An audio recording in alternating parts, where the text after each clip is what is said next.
Hello and welcome to everyone to this symposium about, healthcare in Latin America. I'm very grateful, as I mentioned, to have been invited to be the coordinator or the moderator of the meeting.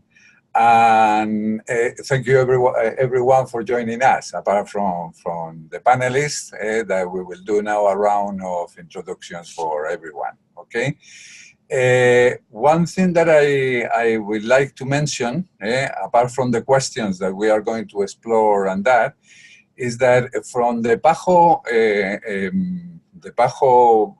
framework, one thing that we have realized is that in the region, and that's why we are so concerned about Latin America, and we wanted to hear, members of the network, the kind of work that they are doing in several areas. And in that sense, what we have realized is that the major problem for human resources for health in the region, and it's something that I suppose is happening in many other regions of the world as well, is that health services and systems are having a real problem in bringing people to work in primary care, and especially with underserved populations and in unattended areas, okay? So from our plan of action, we have identified 3 pillars that, it will be involved on the questions that we are going to explore on that.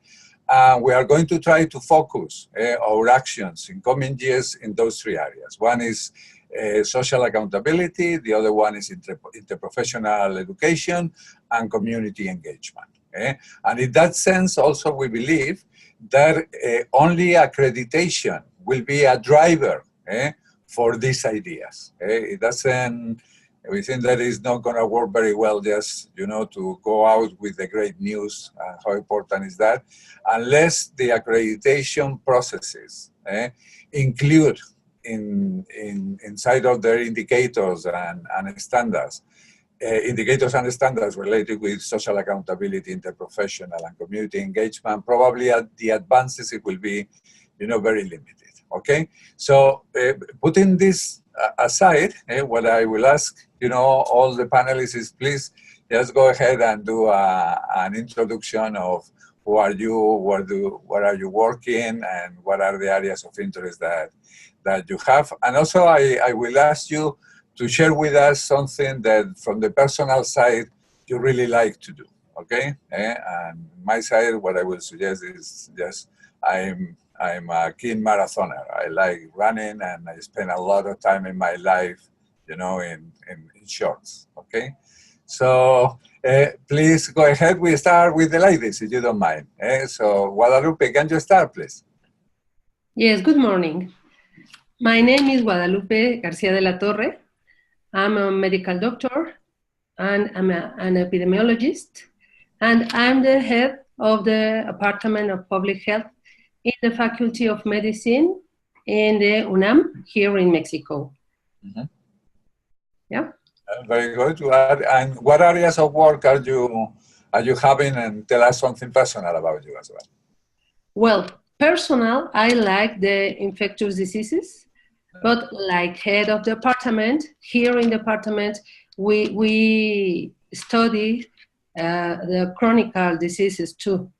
Yeah, and we have our main issue is the education, the undergraduate education in medicine. We have 4 assignments of public health and epidemiology, clinical epidemiology, and promotion of health in the formation of our students here in the Faculty of Medicine. Okay. And in your free time, what do you like to do? In my free time, I like to walk. I like to eat. Yeah. Okay. All right. Thanks a million. Mildred, please. Hello, everyone. My name is Mildred López, but everyone calls me Mili. Yeah. I'm the Director of Educational Innovation and Research at Tecnologico de Monterrey, and I'm a Summer Fellow at the Freeland Institute in Santiago de Chile.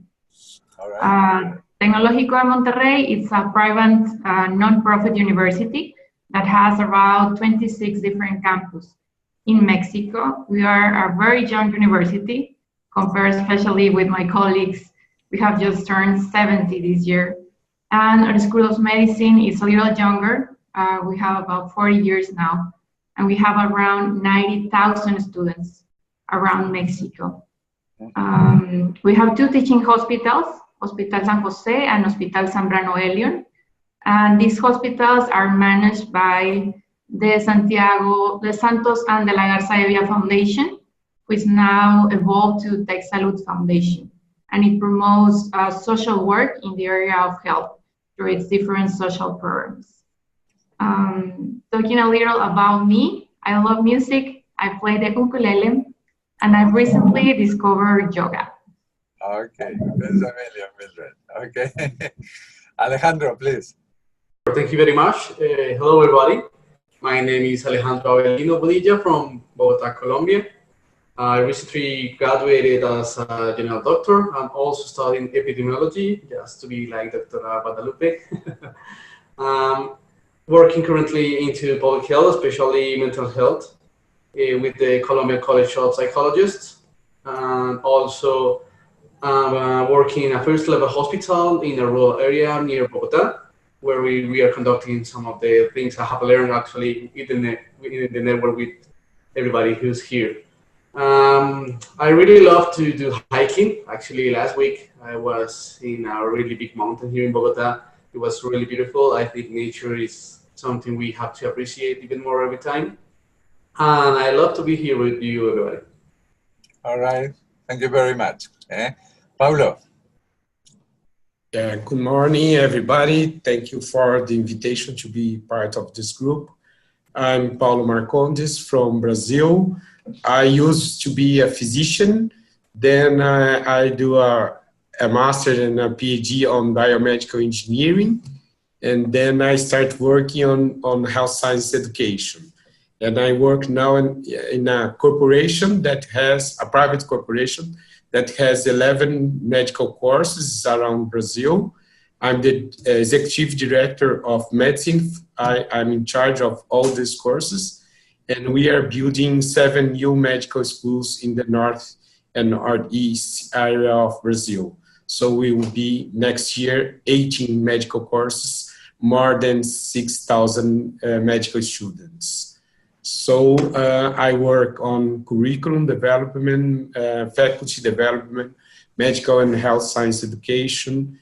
And in my few times, the few moments that I have, I like to chat, to drink with friends, and series on Netflix mostly. Thank you. All right, thank you, Paula. Pacho, how are you? Thank you, Jose. Well, I'm a pediatrician with a master's in public health and a master's in science in applied development. I am currently the chief of medical education at my School of Medicine. I'm an associate professor in the School of Medicine and worked for almost 20 years as well in the family medicine and public health department, where I also I am the coordinator of the Masters of Public Health. I am currently also co-director and faculty at the FRILA FEMER Regional Institute in Santiago de Chile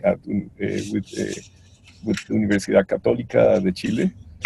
And now I am in a very challenging and interesting project that we are developing with the Norwegian Rural Medicine Department at the Arctic University of Tromsø, which is, with the support of the Norwegian government, we are, and Professor Roger Strasser from North Ontario, we are starting to structure a rural and remote health program to recruit and retain health professionals in rural and remote areas of Colombia.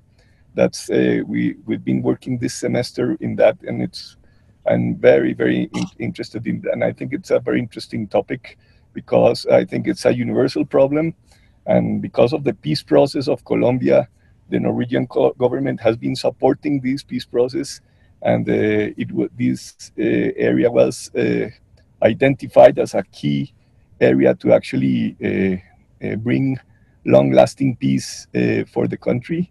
And it's actually delivering better healthcare through health professionals in rural and remote areas. In a personal area, I like going to my family farm with my wife and taking care of the gardens and walking the dogs in the mountains. All right. You have a couple of beautiful dogs. I know. It's in your father's house. Anyway, so thank you very much to everyone. And before I start with the questions, and we'll do rounds with the questions if you don't mind, I want to make a comment that I think is important. PAHO has several collaborative centers, all right, in medical education.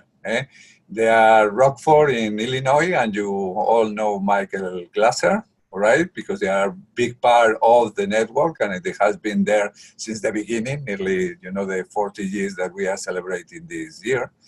And another collaborative center is New Mexico, and Arthur Kaufman is there. The third one is a Canadian one, although we are talking with other centers about that, and is Sherbrooke in Quebec. And one of the reasons for this symposium is that, Arthur Kaufman and Michael Glasser, for the last few years since I arrived in PAHO, they were commenting all the time why PAHO wasn't doing things straight with the network and that. And in our conversations, many times I put on the table and I said, listen, but as a part of the network, you have many Latin American members, right? And this is why we are having this encounter. And what I would like to know is what are they doing and what you are doing with them. So when we go and talk about the collaborations and things like that, because I met many of you in different meetings in different parts of the world. And at the same time, I was interested, and this is in the line of Pacho's intervention.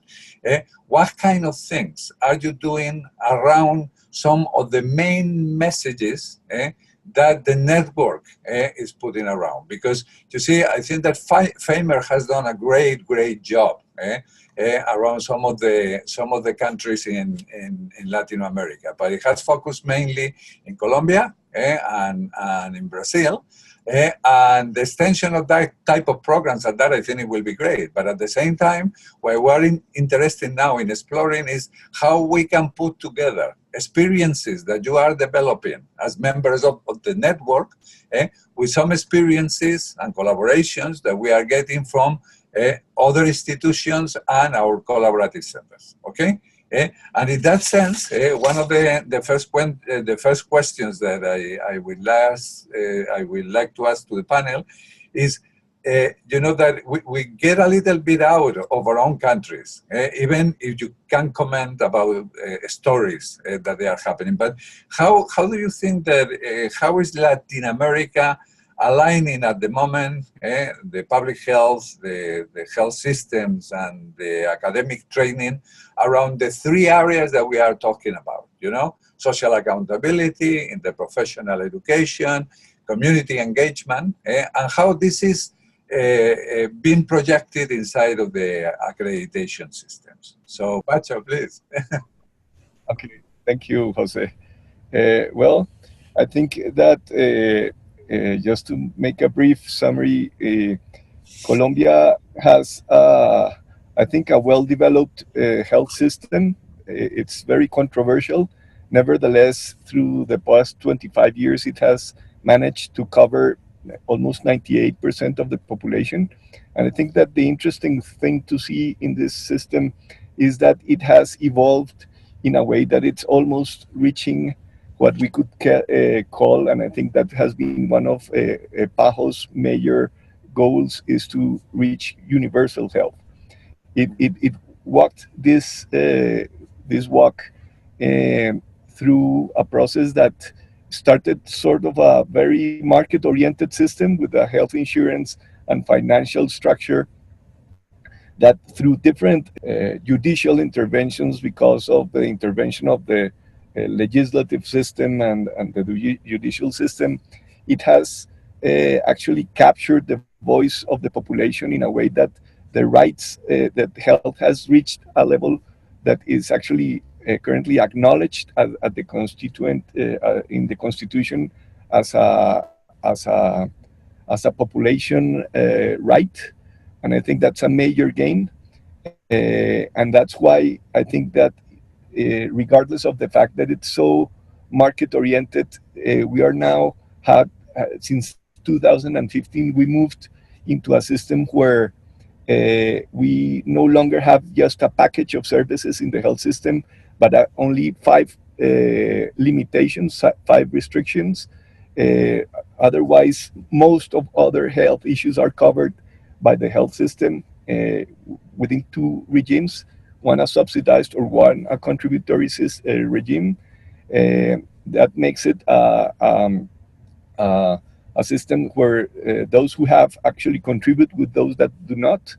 And the most interesting evolution is that I think we are starting to see how health professions education is getting into the equation, and I think that's a major move that and a challenge within our system, that health education can actually start to play a role in improving the system quality and actually doing research that can actually take the system to those who need it the most.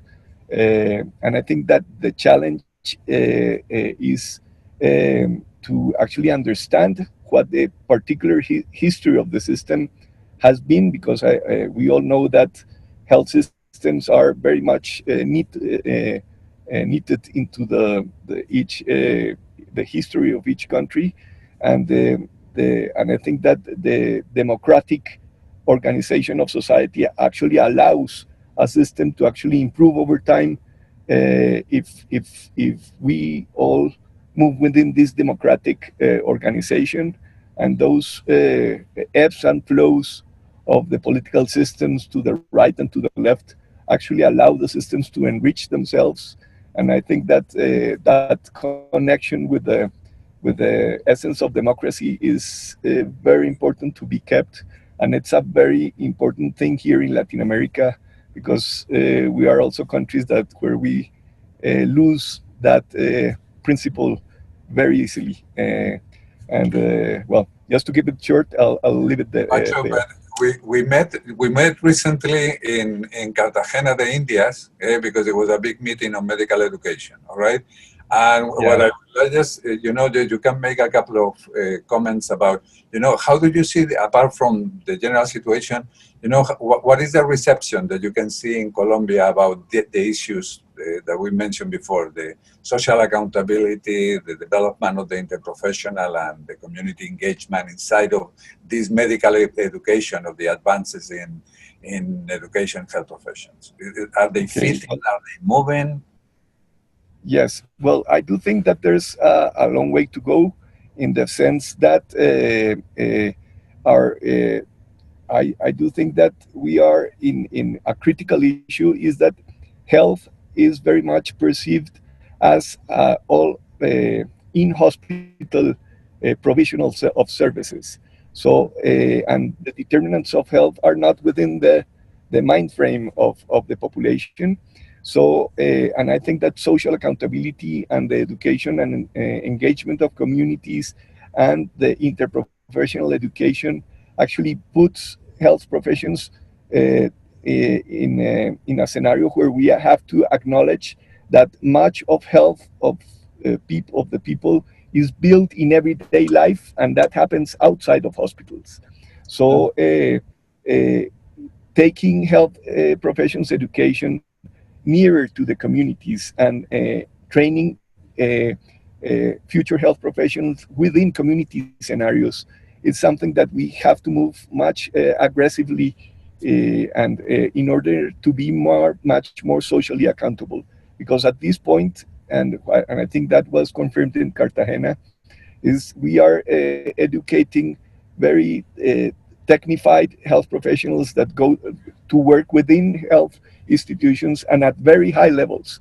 Primary health care and community health care is not well acknowledged, and that is not well integrated into our curriculums.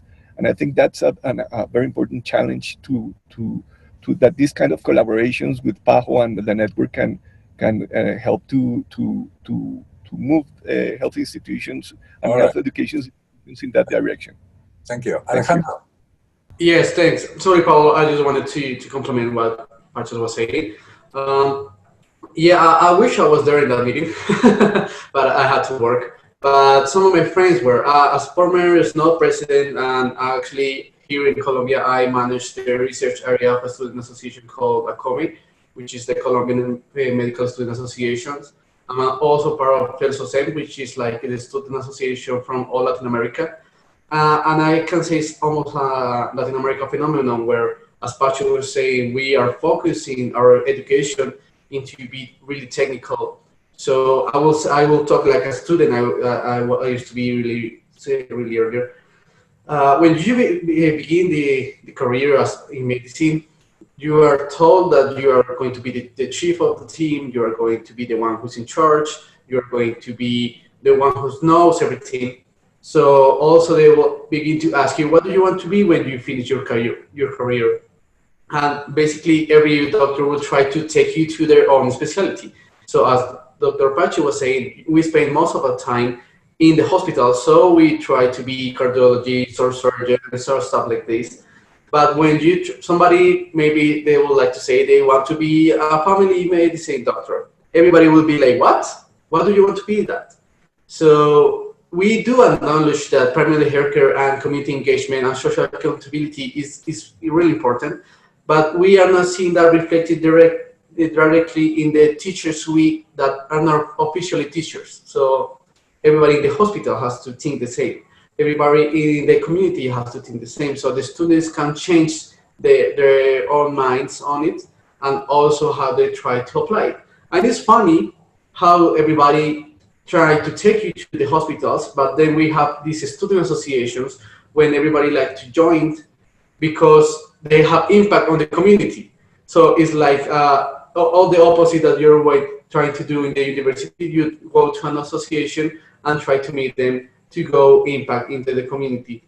So from around the world with IFMSA, we are working in social accountability campaigns as well with SNO. So people are trying to get it, but we need to complete the cycle. So everybody is into the whole thing. And maybe we need to change a couple of things in each country where we actually give primarily healthcare community engagement the impact it has, because the main barrier with the system will be that if you tell a director from a hospital to invest in the health of people, that you will see some impact in 4 or 5 years, they will say that you're crazy because they are not going to be so long in the hospital and they need to prove they have some impact. So we focus on the demand.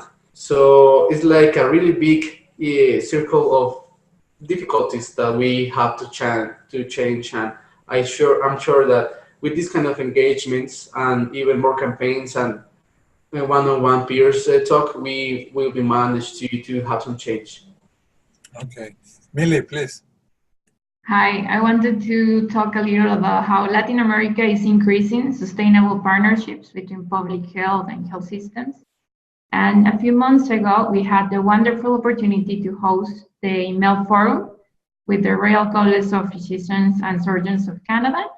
And we had about 85 experts from different regions, Mexico, Colombia, Chile, and of course, the US and Canada. And we discussed how there is a sense that there are particular needs on each region, and this should determine the programs that are offered. For example, regarding the lack of human resources that are providing primary care. But at the same time, we have to balance, because we have to train physicians that can provide care anywhere in the world, because mobility of looking for work opportunities is a reality too, at least in Mexico. We are on the border to the US, so a little of our students that are graduating are looking forward to go to the US. And I want to mention specifically a program that we have implemented in our campus in Monterrey City. That is a multi-center program that started from the idea of putting into practice a new model where different specialties and options are offered. So the difference is on the relationship between the academic and the assistance entities to achieve the integral formation of human resources for health. Thus, creating a new model of private hospital and university school with hospitals or public clinics or centers that are offering public assistance. I could mention an example of how we work with the Ministry of Health in the hospitals of Bernardo Sepúlveda, or one that is from high specialty of maternal and child care, or the psychiatric unit that we have as well. Yes, I'd like to talk a bit about collaboration. We are, in general, we have difference as countries, as cultures. But when I travel to Latin America, I see no such difference. I see much more the same culture with small differences. But when we talk about collaboration, we see collaboration with Europe, with US, with Canada. We don't see collaboration among ourselves. We miss a very important, in my opinion, of course, we miss a very important way of doing things more culturally. I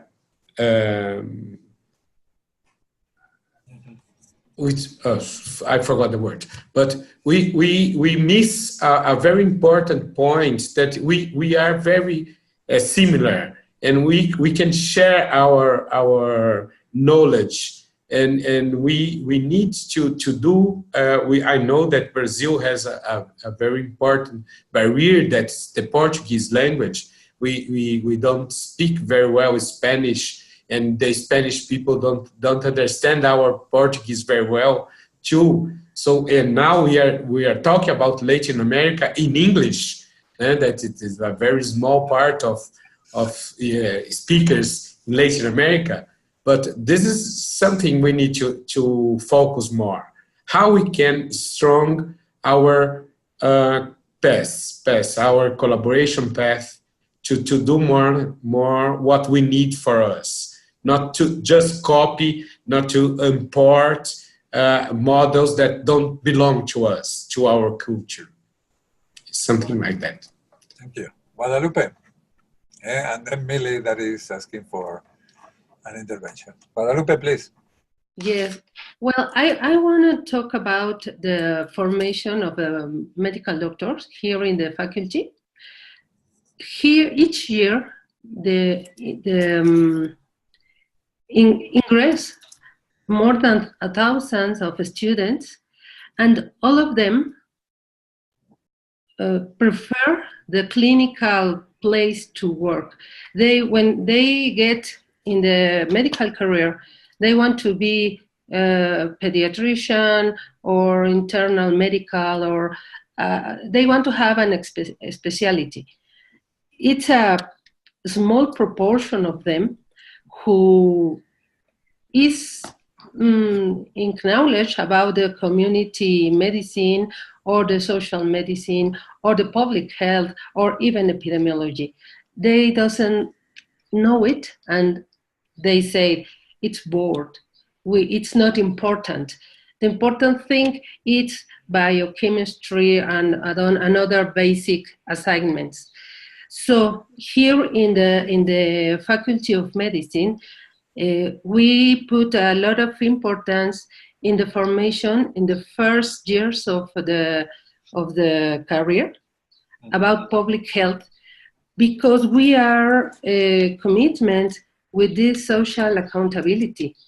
We are a huge university, we are a huge Faculty of Medicine, and we are forming a lot of medical doctors, and we want them to have a point of view with the public health. And we teach them in the first year of the formation about primary health care and about the social determinants. And it's a little bit hard to compete with the basic assignments and the exams of those assignments. And they don't see the importance, because they are so younger maybe, about the social determinants of the health. So in the 2 first years of the career, we take them to the community in practices. We take them to the first level of attention, and they can make different practices, so they can see how the vaccine program is doing. They can go to the street and watch for risk in the street, nocive fauna, and etc. And in the second year, we tell them about all the diseases and all the causes of mortality in each part of the course of life.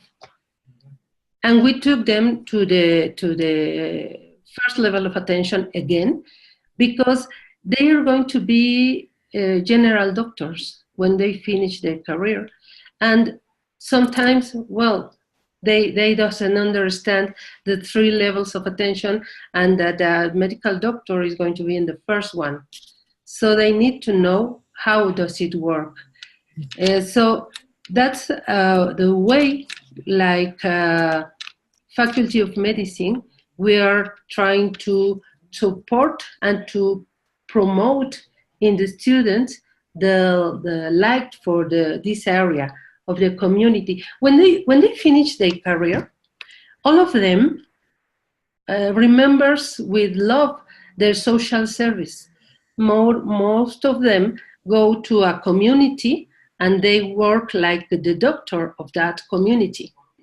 And they love that. They love that. That's a very, very nice experience for them. But even though they want to make an specialty, almost any one of them wants to stay like a general doctor, and they go looking for a specialty, and there are very few of them who can get a place to make this specialty. So I think it's really important that the doctors get the importance. We need them to be in the first place. The people need them to be in the first place. So we don't need as much specialists here in Mexico. Okay, before we go ahead, we are receiving a lot of questions. I think that you might be seeing them in the chat. So they are, before we go ahead with other issues, there is a few questions that it might be important to answer from the attendees, okay? One of them is directed to Pacho about, the intervention of Roger Strasser inside of, this experience that you are advancing. So you can comment on that, Pacho. Yeah, certainly, Jose. All right. Thank you. Yes, regarding that, and I think also Cesar asked another question after my intervention. I will address the two very fast. First, about Roger Strasser, and I think it has to do with the first question of Cesar. North Ontario School of Medicine, together with Flinders, which is the next network conference in September in Australia, are the example of two schools of medicine that actually are part of a consortium that are recognized as longitudinally integrated curriculums. When you look at these kind of experiences, you see that community engagement goes much beyond and getting students engaged with communities goes much beyond just having small rotations of students in every once in a while in the communities.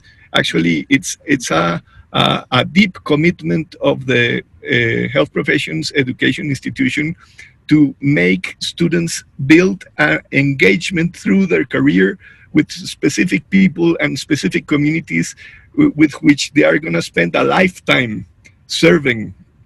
And that there's a lot of evidence that shows that that works, and I think when you compare the experience of Latin America in these kind of involvements, I just can remember maybe a couple of experiences, maybe in La Matanza in Argentina, where there was this kind of experience, and it was a very powerful model where getting trained as a health professional actually got you involved with a long-term commitment with your community.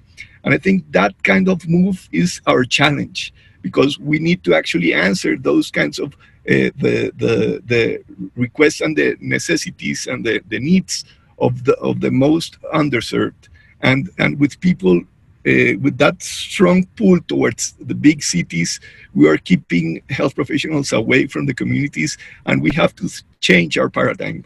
So Professor Roger Strasser actually was the link with the Norwegian Center for Rural Medicine, and they've had a consortium between Sweden, Iceland, Canada, Scotland, and Norway, and it has worked. They call this model making it work.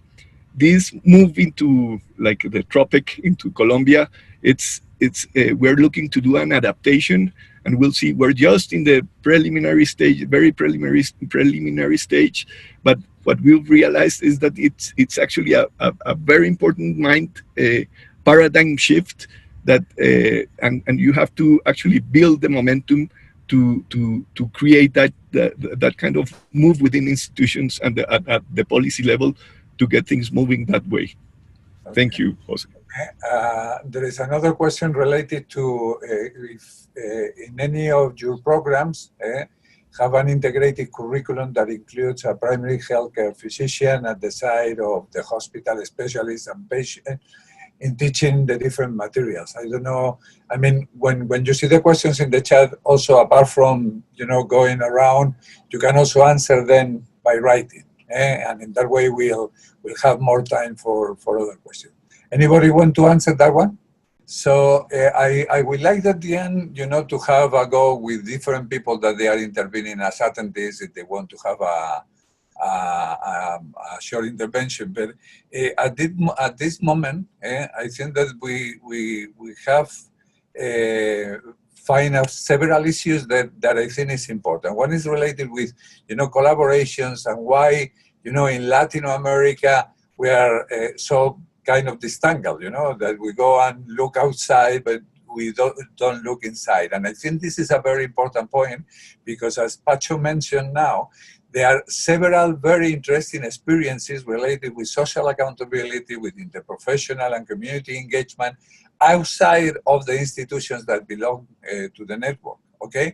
And this is an issue that I think that we should explore together, how to put it together, how benefit from each other and that. And on the other sense, Nick is making an issue and after the interventions, how do you make the delivery of healthcare relationships sustainable in the sense that we are moving ahead?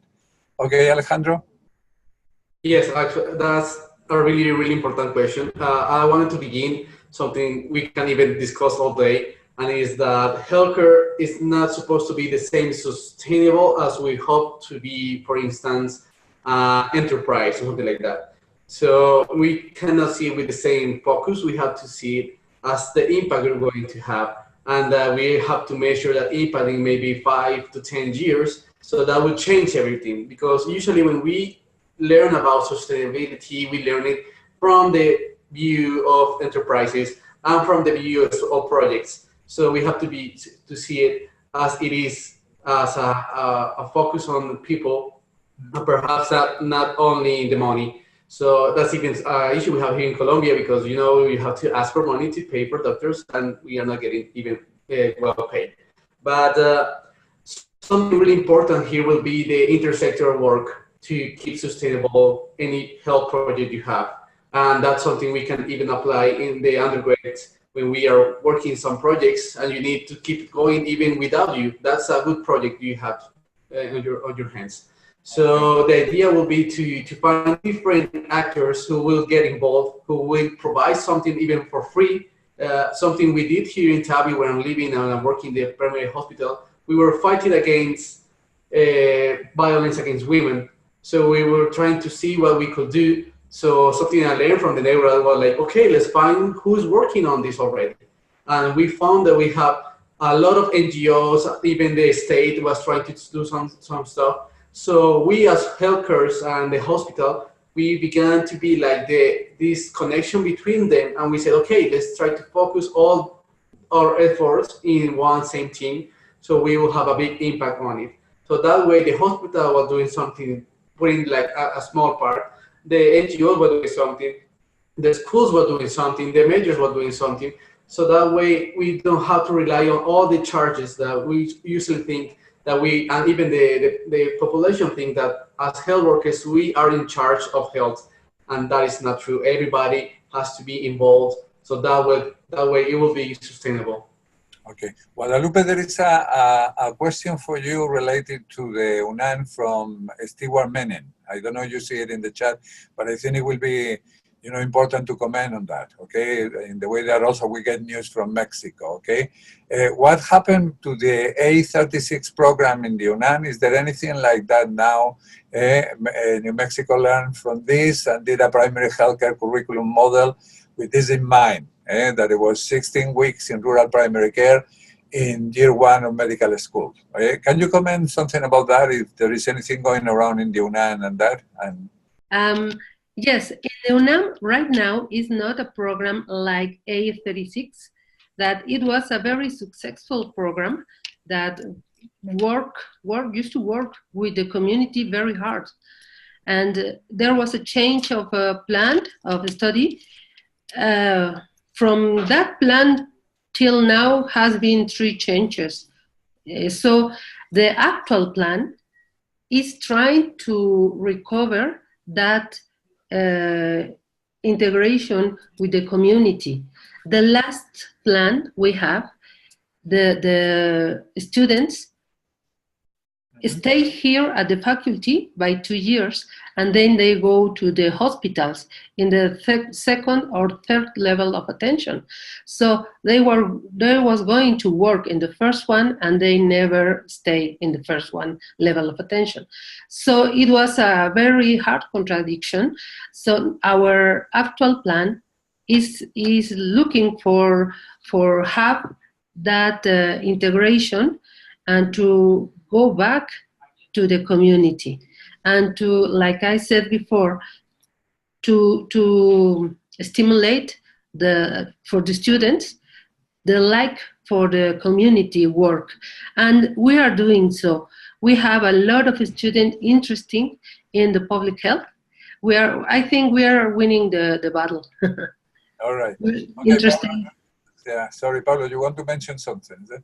Yeah, about Nick's question. In my point of view, we need to understand how this collaboration was done. If we have transfer of technology, we have institutionalization of the actions in opposition to just transferring money or transferring services.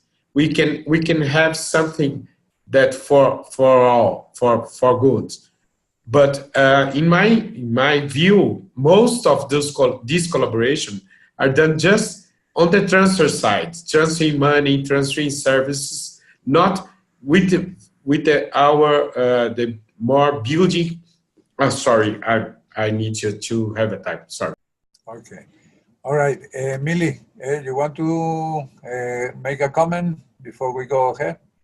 Yes, complementing what Alejandro said, we have been working the last 5 years in a project that is called Sabana, and this initiative is based on a triple helix model to join government, academia, and industry to develop entrepreneurship mentoring.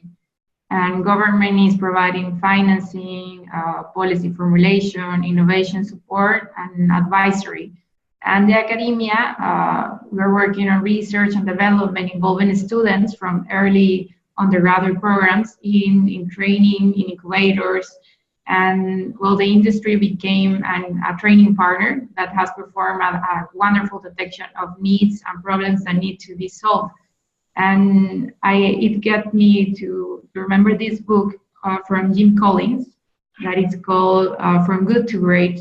And they perform a powerful study with CEOs from different industry, and they have a wonderful message that says, ask first who and then what.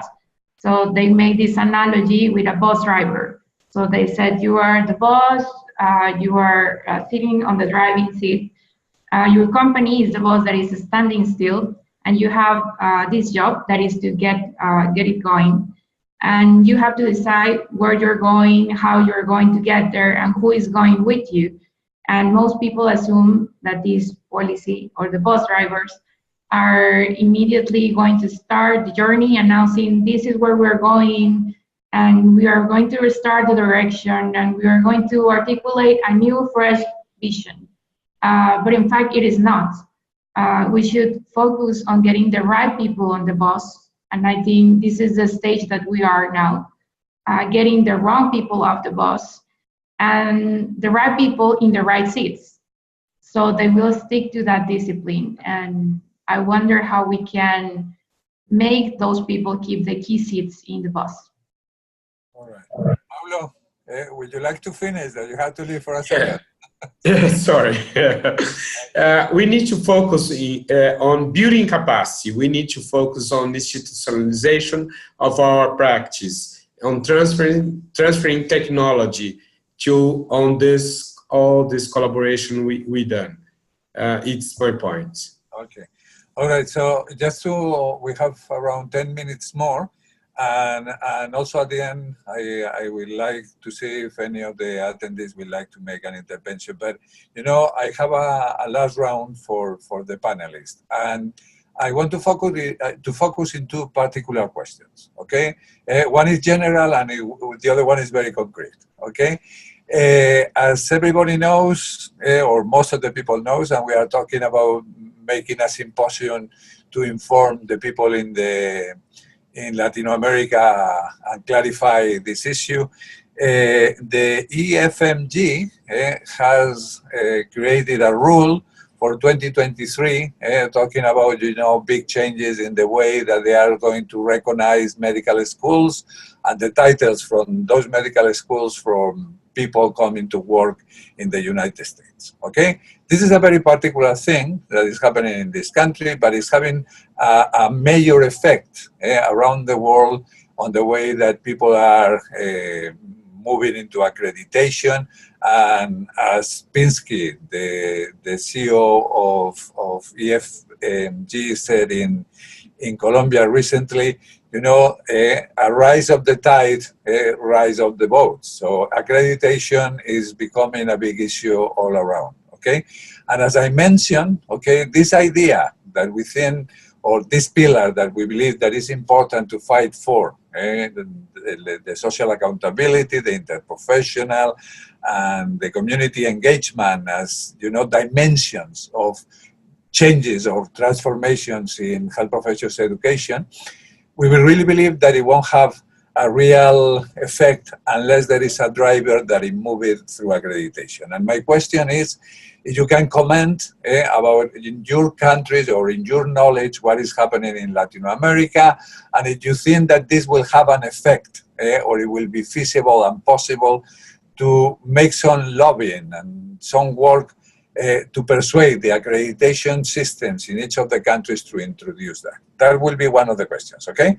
The other question, it will be more specific to the network. And I want to ask you for something that I think it will be very productive from this meeting. What will be the recommendations that you will make to the directive of the network at this moment to advance on particular topics and issues related to Latin America? Okay, what are the suggestions that you will make? Okay, and the actions or the interventions that you will propose? Okay, so please. Okay, Alejandro. Yes, thanks. Well, accreditation here in Colombia is kind of a big thing right now. I think PAHO can comment as well.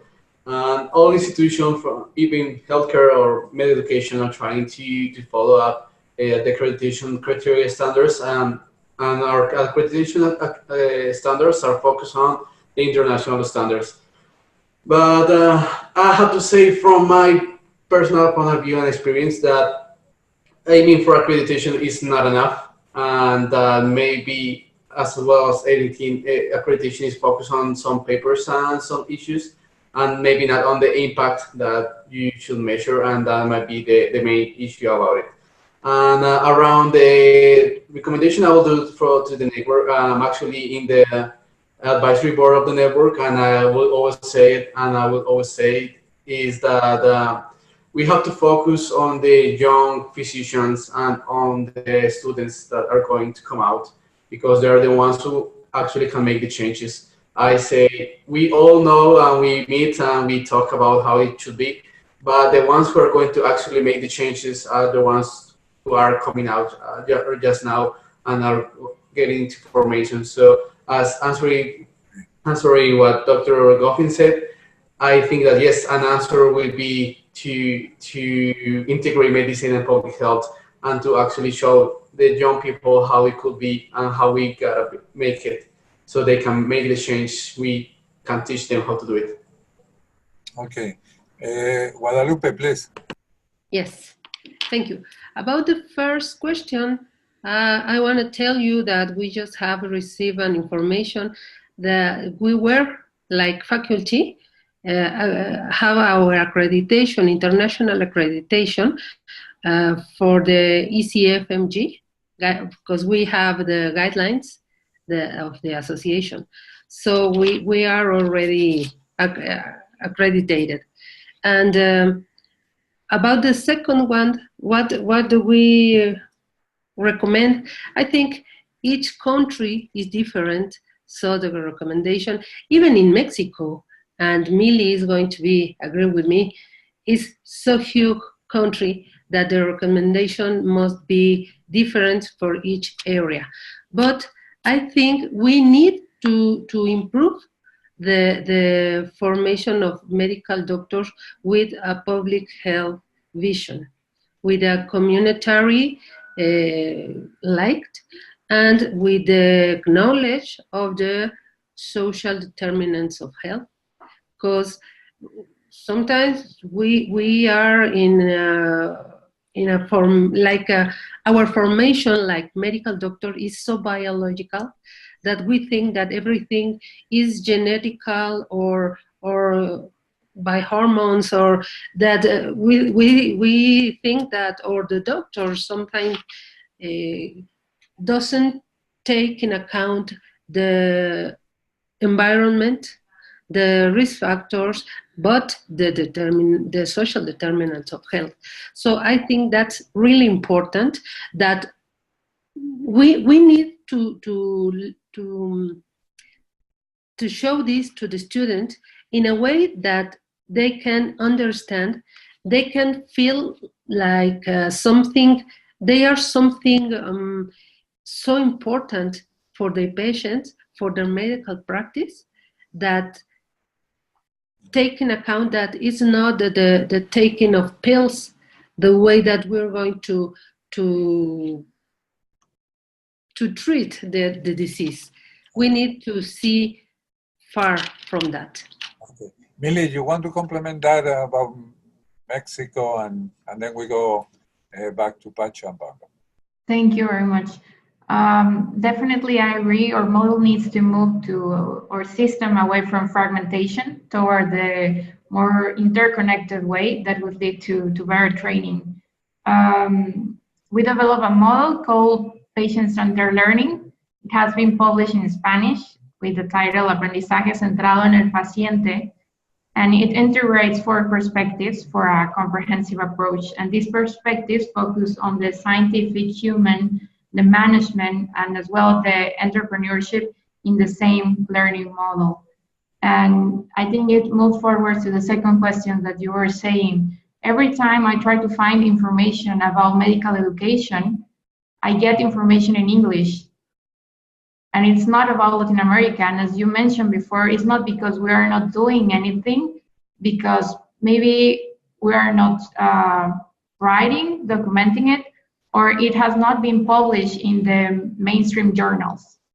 I think we need to target that.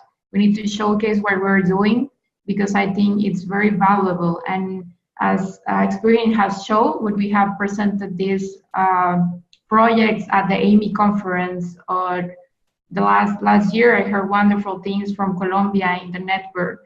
I think that we just need to focus our energy now into sharing what we have already been doing. Okay, Paulo and then Pacho, and we have to start to wrap up, okay? Paulo. Okay. Here in Brazil, we have accreditation, not accreditation system, but we have a governmental system that deals with all the faculty of medicine. We have now circa of 300 medical schools in Brazil. And we saw a movement made by the physicians, the Federal Council of Medicine, with the Medical Association of Brazilian Medical Education Association, that established another certified process for that. And we are struggling in between these two. We have the legal one, and we have the other made by the World Federation of Medical Schools. When ECFMG did this position, in my opinion, it was uma grande sacada in Portuguese, a great idea. It forces everybody that has interest in US to make this movement. Now in Brazil, we are struggling in between these two ways, the governmental one and the political one.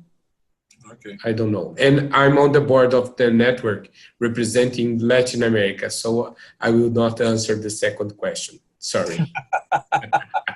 You can. Okay, Pacha. Thank you, Jose. Well, I just want to say that it's great to see Stuart in participating here. That's so active. I mean, he's right in there, and I think we should answer his questions as well. Yeah. Well, I think I might address one of his points, but I want to build up on Guadalupe's issue about making of health professions education not just a biological discipline, oriented disciplines. I like to think and to work with students to acknowledge that actually we are very much more social disciplines. That being a medical doctor or a nurse or a physiotherapist, you are a social being, and that you are, and much of your range of action expands when you perceive your profession as a socially oriented profession. That's one point. And I think that regarding Jose's question of accreditation, I think that this is a politically critical point where we ought to try to find accrediting bodies of health professions, education institutions in Latin America to actually acknowledge social accountability. Because, and I think I heard this from you, Jose, when you have this kind of paradigm in the accreditation structure, you get surprises, because those schools that are usually the top schools are not the ones that you find when you put the socially accountable criteria into the accreditation processes. So you might find like schools that you know that do a good work, but they don't shine by the usual indicators. So the work that you are doing at PAHO, I think, can be really a shifting process if actually it manages to get these accrediting bodies in Latin America to acknowledge social accountability and these new kinds of indicators. With another perspective, also, although I'm part of the board still at the network, I do think that the network has to acknowledge rural and remote health and acknowledge it much more powerfully as maybe WONCA, the Family Medicine Association of the world, is acknowledging it, because that really pulls, and this here's where I think it connects with Stuart's intervention in the chat. I think that allows to question the top-down approach. When you go and try to connect with the needs of people in rural and remote places, the hegemonic approach to handling healthcare and quality structures don't work for those communities. You have to be flexible to actually change your approach to these kind of communities, acknowledge their needs, and design the approach and the health professionals they need accordingly. And that's something very complex, and actually is the way to actually move from the bottom up. Hope I might have addressed that last issue correctly. Thanks. Okay, thank you. Listen, I would like to give the chance to somebody on the attendees, and I can see that Stewart Menin has the microphone, and that's so. Stewart, if you want to make a comment from representing, the attendees, because we are short of time. I just want to ask a question rather than to make a comment, because I think questions are more productive. I think that there is a way to accommodate flexibility and principle from the top down, and we meet in the middle. So mid-level, the bottom up and top down come together in the middle, and we pay too much attention to just the top or to the bottom, and it's how they interact where they meet in the middle. So this is a way, how can we move towards flexibility with overall general rules and agreements like accreditation? Accreditation should provide flexibility to institutions because it's about infrastructure and capacity. That doesn't determine the local response, it supports it. But yet we divide things very far apart into principles, as Pacho says, top down, and trying to make them real, bottom up. I think how we frame this problem determines the solution that we take. And we are framing it as a solvable problem, a problem with a solution. And it doesn't have a solution because it never ends. It just needs to be continuously dealt with all along, like a chronic issue. So I think we need to change the view. The paradigm would be a continuous complex problem rather than one that ends and has a solution. That's my contribution. Okay, thanks a million. And I think it's a great way to finalize, and I will make a comment about that. From PAHO, one of the main activities that we are promoting in the region, as Pacho said, because I was doing a presentation in Colombia. Our idea is to go to the countries, as Stewart was mentioning, is try to promote the middle land, okay? In the way that, for example, the Canadians have 17 medical schools. All of them, they are public, okay? They started to talk about social accountability in 2001 and produced a paper. 15 years later, they have managed to have an agreement between them and with the accreditation agency in the way that in 2025, not tomorrow, they have agreed with the introduction of 8 new standards and indicators inside of the accreditation process that they are specifically related to social accountability, interprofessional, and community engagement. And as Pancho said, this is one of the ways that we can promote some of the ideas that we are trying to put forward, okay? And that's what I was interested in, see the viability of this type of initiatives around Latin America, because the structures are, you know, very rigid. And politically, and we shouldn't forget this, we are going to see in coming years a real assault against the idea of universalism in health. And also we are seeing as well, you know, a way backwards on social issues, okay? And this is going to affect greatly as well medical education, all right? So I think it's an important moment to join forces between many different institutions and many different points of view to try to do some resistance about that, and also to advance in many ideas that they have been around in this region, not for now, but for the 40 years that the network has been trying to go ahead. So I think that, you know, because, you know, to keep with the time and the timing, I want to say, you know, thank you to everyone. There was this symposium, we saw it as a starting point to continue, you know, with the general conversation, but also with a specific conversation about Latin America and the things that the network members and PAHO can collaborate with. So really, thank you very, very much. And hopefully we will manage to have another session soon. Okay? Thank you very much. All right. Thank you. Thank you. And thank you especially to Nick as well, to organize all this and for his support. All right. Have a good day. Hope we'll see you soon. And we can repeat this session with another issues. Bye-bye. Bye-bye. Ciao. Bye, Thanks a million and keep in touch. Okay. Yeah. Bye. Bye. Bye-bye.